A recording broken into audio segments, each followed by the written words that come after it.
Salut à tous et bienvenue dans cette nouvelle vidéo dans laquelle on va voir 10 choses qu'on déteste en été quand on est parent.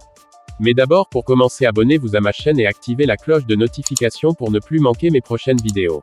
C'est parti. L'arrivée de la saison estivale est synonyme de joie pour tout le monde, enfin presque. Quand on devient parent, on découvre vite certains inconvénients à cette période ensoleillée, pas vrai? Voilà l'été, voilà l'été, voilà l'été et... Si tout le monde s'impatiente de l'arrivée des beaux jours, vous n'êtes pas tout à fait du même avis. Depuis que vous avez des enfants, la saison estivale a révélé de nombreux points noirs dont vous vous seriez bien passé. La preuve par 10. Il faut occuper les enfants tout l'été. Avec des vacances d'été qui s'étendent de début juillet à fin août, c'est un peu plus de 7 semaines que vos enfants en âge scolaire vont avoir de libre. S'ils sont encore à la crèche ou chez la nounou, le mois d'août est souvent off. Autant de jours durant lesquels vous aurez la garde intégrale de vos enfants qu'il va bien falloir occuper. Se mettent donc en place différentes stratégies pour réussir à concilier vos obligations personnelles et professionnelles. Il y a ceux qui misent sur le centre de loisirs ou ceux qui plébiscitent la garde par les grands-parents. Il y a aussi ces parents qui font coïncider une semaine de congé pour partir en vacances tous ensemble et prennent chacun une semaine en solo pour étendre la période durant laquelle il n'y aura pas besoin de trouver un autre mode de garde. Quel que soit votre clan, en tant que parent, l'organisation de ces mois d'été est une charge dont vous seriez bien passé. Et quand vous avez trouvé votre rythme, faut-il encore trouver des activités et jeux d'été à leur faire faire, chaque jour? Bref, vous avez l'impression d'avoir passé votre BAFA. Découvrir la charge mentale des vacances.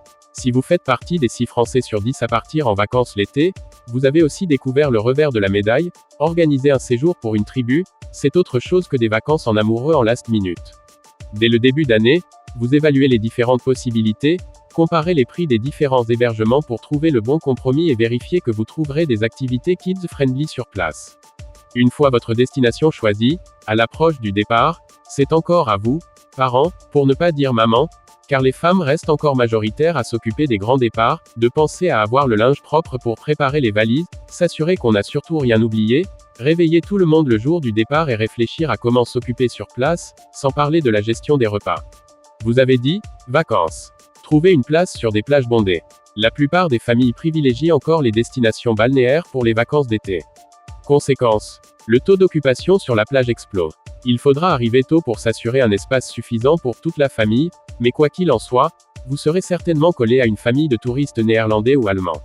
On pourrait croire que certaines régions sont épargnées, mais c'est de moins en moins le cas. Selon une étude à Britel de 2023, les réservations ont explosé pour les régions Bretagne et Nord-Pas-de-Calais, et dépassent même celles du Var. Pourquoi ne pas envisager la montagne en été pour vos prochains séjours estivaux? Il y fait souvent plus frais et la foule y est moins importante. Si cette vidéo t'a plu, prends une seconde pour partager et pour me laisser un pouce bleu. À bientôt.